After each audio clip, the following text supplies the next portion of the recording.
Assalamualaikum warahmatullahi wabarakatuh. Halo guys semuanya, ibu maupun rekan-rekan semuanya yang saya cintai maupun saya banggakan. Kita berjumpa kembali. Oh iya, bagaimana nih kabar kalian, ibu maupun rekan-rekan semuanya? Semoga kita dalam keadaan diberikan kesehatan, dimudahkan segala urusannya, diberikan rezeki yang barokah. Amin. Baik, di sini saya akan memperkenalkan terlebih dahulu. Nama saya Muhammad Mujihid. NIM saya adalah 18020055. Saya dari FSB 18.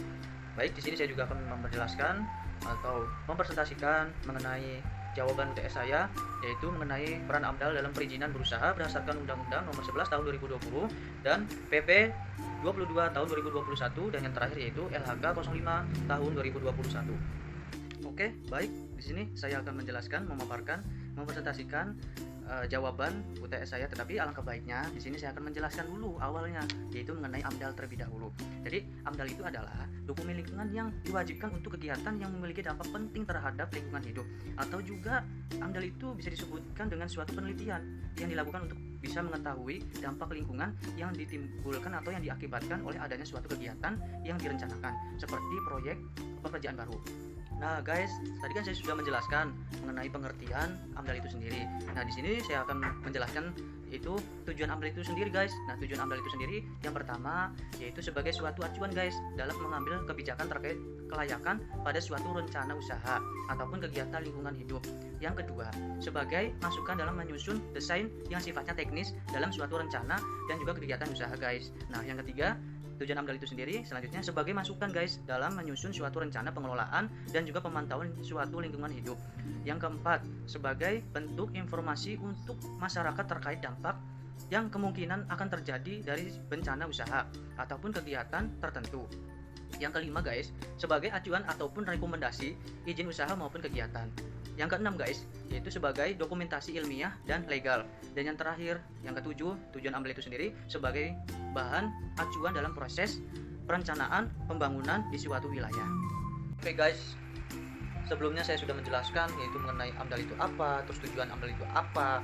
Kemudian di sini saya akan menjelaskan, mempresentasikan, menjawab pertanyaan UTS saya, yaitu mengenai peran AMDAL dalam perizinan berusaha berdasarkan Undang-Undang Nomor 11 Tahun 2020. Itu yang pertama. Jadi peran AMDAL dalam perizinan berusaha berdasarkan Undang-Undang Nomor 11 Tahun 2020 itu sendiri yang pertama yaitu mengenai kegunaan AMDAL.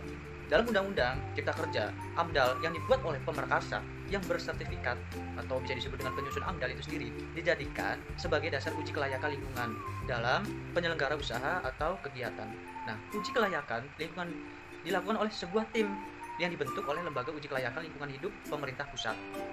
Tim tersebut terdiri atas unsur pemerintah pusat, pemerintah daerah, dan ahli bersertifikat.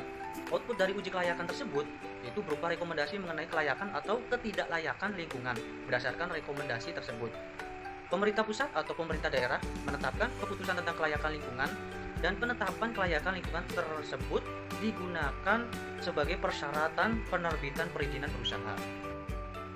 Hal ini sangat berbeda dengan ketentuan yang sebelumnya yang diatur dalam Undang-Undang PPLH, yakni AMDAL merupakan dasar penetapan keputusan kelayakan lingkungan penyelenggaraan usaha ataupun kegiatan. Nah, namun sebelum AMDAL dijadikan dasar penetapan, dokumen AMDAL sebagaimana diatur dalam Undang-Undang PPLH terlebih dahulu dinilai oleh Komisi Penilai AMDAL yang dibentuk oleh Menteri, Gubernur, atau Bupati, atau Wali Kota sesuai dengan kewenangan. Jika tidak ada rekomendasi AMDAL, maka izin lingkungan tak akan terbit.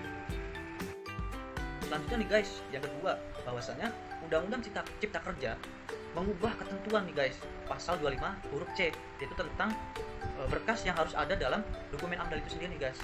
Salah satu syarat dokumen yang diubah yaitu mengenai saran, masukan, serta tanggapan dari masyarakat nih guys. Nah, dalam Undang-Undang PPLH itu sendiri itu diatur bahwa dokumen AMDAL salah satunya itu harus memuat saran, masukan, serta tanggapan masyarakat terkena dampak langsung yang relevan terhadap rencana usaha atau kegiatan nih guys. Nah, sedangkan dalam Undang-Undang Cipta Kerja itu sendiri saran, masukan, serta tanggapan itu dari masyarakat. Maksudnya gini loh, tidak harus masyarakat yang terkena dampak langsung gitu loh guys.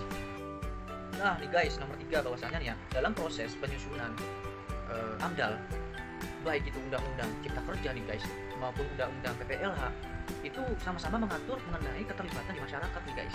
Namun ketentuan dalam Undang-Undang Cipta Kerja itu mempersempit definisi masyarakat nih guys. Nah, masyarakat yang dimaksud dalam PPLH itu sendiri adalah masyarakat yang terkena dampak nih guys. Terus pemerhati lingkungan hidup atau terpengaruh atas segala bentuk keputusan dalam proses AMDAL nih guys. Nah, sedangkan dalam Undang-Undang Cipta Kerja, nah masyarakat yang dimaksud adalah masyarakat yang hanya masyarakat yang terkena dampak langsung nih guys. Hanya masyarakat yang terkena dampak langsung nih guys. Nah, guys, jadi yang keempat, yang terakhir itu mengenai perubahan mengenai mekanisme keberatan atas AMDAL itu sendiri nih guys. Nah, Undang-Undang PPLH menyediakan ruang bagi masyarakat yang keberatan dengan dokumen AMDAL itu sendiri nih guys. Nah, untuk dapat mengajukan keberatan atau upaya hukum nih guys. Nah, sedangkan dalam Undang-Undang Cipta Kerja itu sendiri tidak diatur mengenai mekanisme keberatan atas AMDAL nih guys. Nah, untuk Undang-Undang Cipta Kerja itu menghapus ketentuan mengenai mekanisme keberatan tersebut, yaitu dengan menghapus ketentuan mengenai komisi penilai AMDAL yang dalam diatur mengenai pasal 29, pasal 30 dan pasal 31 Undang-Undang PPLH. Nah, ketiadaan mekanisme ini, keberatan ini mematik perdebatan di masyarakat karena mekanisme ini dianggap sangat penting untuk memastikan kelestarian lingkungan nih guys, terutama untuk menjaga agar dokumen AMDAL ini itu tidak dibuat sembarangan atau sekedar hanya formalitas aja nih guys. Nah, sebelumnya nih guys, saya kan sudah menjelaskan yaitu mengenai peran AMDAL dalam perizinan berusaha berdasarkan Undang-Undang Nomor 11 Tahun 2021 ini nih guys. Nah, di sini saya akan menjawab yaitu yang kedua, peran AMDAL dalam perizinan berusaha berdasarkan PP Nomor 22 Tahun 2021 ini nih guys. Jadi, dalam PP Nomor 22 Tahun 2021 ini itu terdapat beberapa perubahan terkait dengan AMDAL nih guys. Nah, dalam Undang-Undang Cipta Kerja, analisis mengenai dampak lingkungan atau bisa disebut dengan AMDAL itu, nah seringkali dikaitkan dengan praktik perizinan berusaha yang mengancam keberlanjutan lingkungan nih guys. Nah, pasca disahkannya peraturan pemerintah atau bisa disebut dengan PP Nomor 22 Tahun 2021 tentang penyelenggaraan perlindungan dan pengelolaan lingkungan hidup, aturan ini kemudian memiliki beberapa perubahan ketentuan terkait AMDAL nih guys. Nah, utamanya terkait hubungan AMDAL, terus persetujuan lingkungan dan perizinan berusaha nih guys.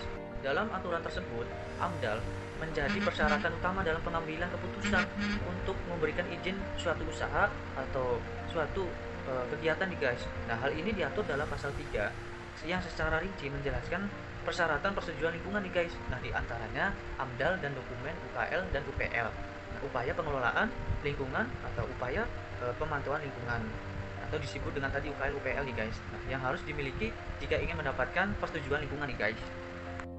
Nah, adapun setelah persetujuan lingkungan diperoleh nih guys, akan menjadi prasyarat mendapatkan izin berusaha dan kegiatan. Nah, persetujuan lingkungan juga tidak berlaku jika izin usaha telah berakhir nih guys. Nah, sementara PP nomor 22 tahun 2021 ini juga mengatur tentang tambahan usaha yang mendapat pengecualian AMDAL nih guys. Nah, terdapat ada dua jenis, yaitu yang pertama usaha di kawasan hutan yang telah memiliki rencana kelola hutan dan dokumen kajian lingkungan hidup strategis nih guys, atau bisa disebut dengan KLHS nih guys. Nah, kedua adalah kegiatan atau program pemerintah yang memiliki rencana induk atau master plan nih guys, yang juga dilengkapi dengan dokumen KLHS. Nah, adapun jenis usaha yang dikecualikan sebelumnya itu diatur dalam PP nomor 27 tahun 2012 nih guys, tentang izin lingkungan dan peraturan menteri lingkungan hidup dan kehutanan atau Permen LHK nomor 38 tahun 2019 nih guys, tentang jenis rencana usaha dan atau kegiatan yang wajib memiliki analisis mengenai dampak lingkungan hidup nih guys.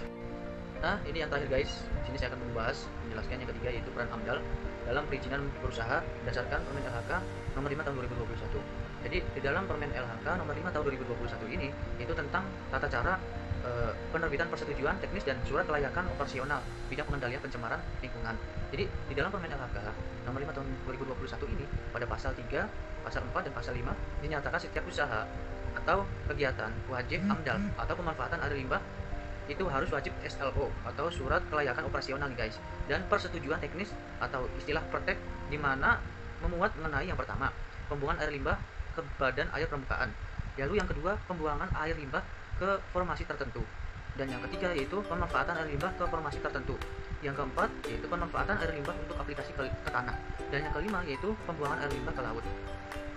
Sedangkan untuk tahapannya itu adalah suatu usaha dan atau kegiatan atau pelaku usaha yaitu melaksanakan penapisan secara mandiri dan pemohonan pertek, di mana pemohonan pertek ini yaitu sebenarnya ada dua, kajian teknis dan standar teknis. Selanjutnya, muatan persetujuan teknis Permen LHK tahun 2021.